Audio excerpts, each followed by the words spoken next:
আজকে মেন আকর্ষণ পাচন। এই হচ্ছে আমার সব কেনাকাটা।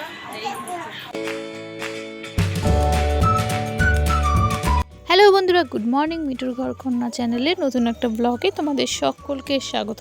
আশা করছি সকলে ভালো আছো আর সুস্থ আছো। ঘড়িতে এখন 8:20। আমাদের চা রেডি। চাটা এখন ঢালবো আর সকলে মিলে একটু গল্প করতে করতে খাবো। আজ হলো বছরের শেষ দিন, মানে চৈত্র মাসের সংক্রান্তি। আজকে আমাদের বাড়িতে অনেক কিছু রান্না হবে। আমি তো তোমাদের আগে ব্লগগুলোতে বলেছি এবছর আমি বাপের বাড়িতে আছি, তো আমার বাপের বাড়ির নিয়মটাই আমি তোমাদেরকে বলছি। আর এই চৈত্র সংক্রান্তিতে আমাদের বাড়ি পাঁচন কিন্তু হবেই, এইটা হচ্ছে মাস্ট। এই হচ্ছে পাঁচন। এত পাঁচন তৈরি হয় যেটা আমাদের একার পক্ষে খাওয়া সম্ভব না। পাড়ার কিছু কিছু লোককে দেয়, যারা আসে তারাও খায়। এবার চলো পাঁচন সম্বন্ধে একটু জেনে নেওয়া যাক। তোমরা কি জানো এই পাঁচন আসলে কোথায় সব থেকে বেশি বিখ্যাত? আসলে এই রান্নার স্বাদ আর ঐতিহ্য লুকিয়ে আছে আমাদের পার্বত্য অঞ্চল চট্টগ্রামে। সেখানে চাকমা বা তঞ্জঙ্গা সম্প্রদায়ের মানুষরা এটাকে পাঁজন বলে। তাদের বিজু উৎসবে এই রান্নাটা না হলেই চলবে না। আর সেখান থেকে ধীরে ধীরে আমাদের সবার ঘরে এই পাঁচন রান্নার চল হয়েছে। আবার অনেকে বলে আগেকার দিনের মানুষ জঙ্গল থেকে সবজি লতাপাতা কুড়িয়ে নিয়ে আসতো, আর তাতে ছিল বিশেষ গুণ। তাদের উদ্দেশ্য ছিল সব সবজি আর লতাপাতা মিশিয়ে একসাথে খেলে এটা একটা ভেষজ ওষুধেরও কাজ করে, আর এটা খেলে আমাদের শরীরের যে পুষ্টিগুণ সেটা দ্বিগুণ হয়ে যেত। আর আমরা সংক্রান্তির দিন খাই, তার কারণ হচ্ছে একটা দিন পরেই হচ্ছে পয়লা বৈশাখ, যাতে আমরা নতুন বছরটা রোগবালাই ছাড়াই আমাদের দারুণ কাটে, আমরা যেন সুস্থ থাকি, ভালো থাকি, সেই উদ্দেশ্যেই এই তো চৈত্র মাসের সংক্রান্তিতে আমাদের পাচন খেতে হয়।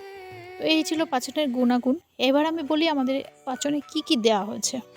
এখানে আমি সবজির নাম বলছি, যত রকম পারেন তত রকমই দেওয়া যায়, তবে আমি কিছু কিছু নাম বলছি। এর মধ্যে আলু, পটল, উচ্ছে, বেগুন, সজনের ডাঁটা, কুমড়োর ডাঁটা, লাউয়ের ডাঁটা, লাল ডাঁটা, মূলো, পেঁপে, তারপরে হচ্ছে এঁচোড়, মিষ্টি আলু, তারপরে গিমা পাতা, আর হচ্ছে নিম পাতা, বনভাড়ালি। বনভাড়ালি তোমরা যদি না শুনে থাকো তাহলে দেখবে বাজারে পাওয়া যায় বনভাড়ালি।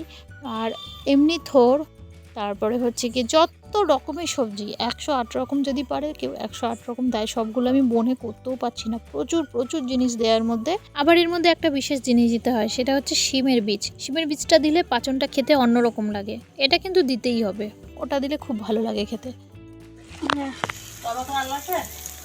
এত বড় কড়াই তোর মধ্যে ধরবে না, এই জন্য আমরা ঢেলে দিলাম।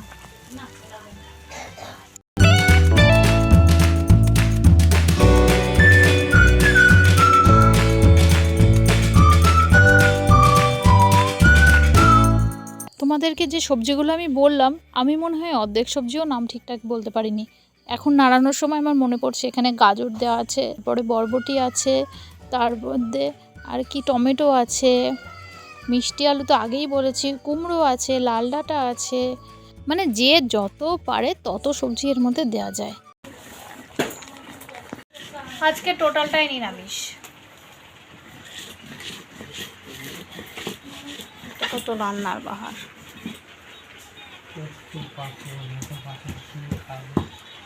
খাওয়ার লোক দেখবি ভাগই পাওয়া যাবে না। এদিকে রান্না, ঘরে বাইরে সব। এখানে আম ফুটতে দিয়েছে, এই জামগুলো ফুটবে, কষ্টা ঝরিয়ে নেবে।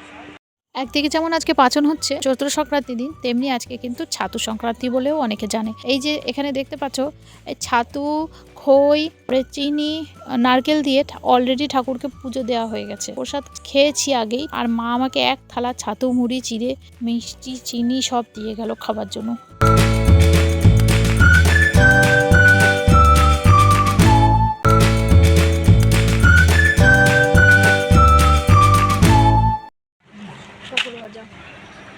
পটল আলুর তরকারি, বরবটি আলু ভাজা, পাটের শাক, উচ্ছে চচ্চড়ি, আজকের মেন আকর্ষণ পাঁচন, আমডাল, চাটনি, এর মধ্যে আছে পাঁপড়, এখানে আছে ভাত। গুড ইভিনিং সকলকে। সন্ধ্যা এখন 7:30 বাজে। চাটা খাওয়া হয়ে গেছে।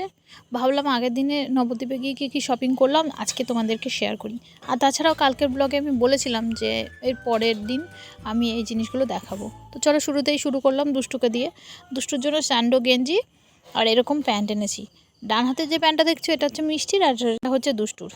আর এটা হচ্ছে মিষ্টির বাবার। আর যাকে যা দেওয়ার সবাইকে সব কিছু দিয়ে দিয়েছি, তবে এগুলো আমাদেরগুলোই আজকে দেখাবো। এটা হচ্ছে মিষ্টির বাবার পিঙ্ক কালারটা সুন্দর না? আমি একটা ব্লাউজ নিয়েছি, আর সত্যি কথা বলতে আমার মেয়েদের এতগুলোই জামা হয়ে গেছে, এই জন্য আমি আর জামা কিনিনি। তো সবসময় পরার জন্য আমি এই ইনার আর এই বড় প্যান্ট কিনে দিয়েছি। এগুলো গরমে সবসময় বাড়িতে পরতে পারবে। আর মিষ্টির জন্য তাও আমি একটা প্লাজো আর একটা গেঞ্জি নিয়েছি। এই দেখো গেঞ্জির কালারটা কত সুন্দর হয়েছে না?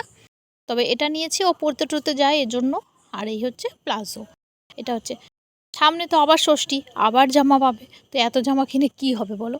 এখন যত দিন যাচ্ছে বড় হচ্ছে, জামাগুলো ছোটও হয়ে যাচ্ছে। সব ভালো ভালো জামা রেখে দিয়েছি জানো। ওই দুষ্টু ওর পড়ছে। আর আমি দেখো নিয়েছি এই একটা নাইটি। এবছর আমি অনেক শপিং করেছি, একদম মন প্রাণ ঝুরিয়ে শপিং করেছি। অনেক কিছু হয়েছে। 2টো নাইটি, একটা বোন দিয়েছে, একটা মা দিয়েছে, আর আমি 2টো নাইটি কিনেছি। টোটাল আমি 4টে নাইটি কিনেছি। আর এই নাইটিগুলো কেমন হয়েছে তোমরা কিন্তু কমেন্টে অবশ্যই জানিও। আর তারপরে কি কিনেছি দাঁড়াও দেখাচ্ছি।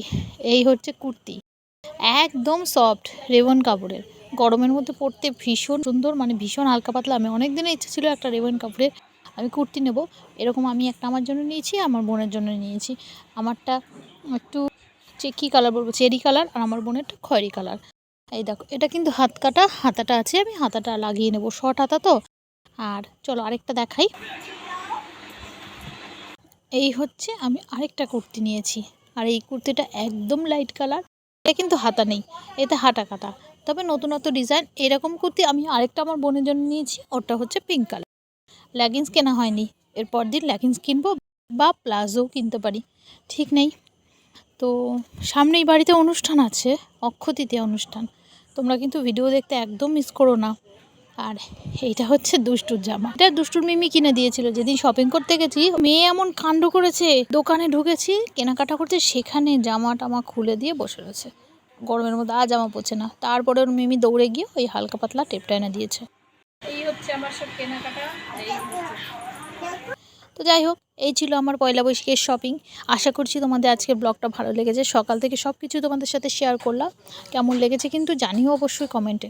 যদি ভালো লাগে একটা লাইক করো, চ্যানেলটাকে অবশ্যই সাবস্ক্রাইব করো, আর কমেন্ট করে জানিও। আজকের মতো টাটা, দেখা হচ্ছে কালকে।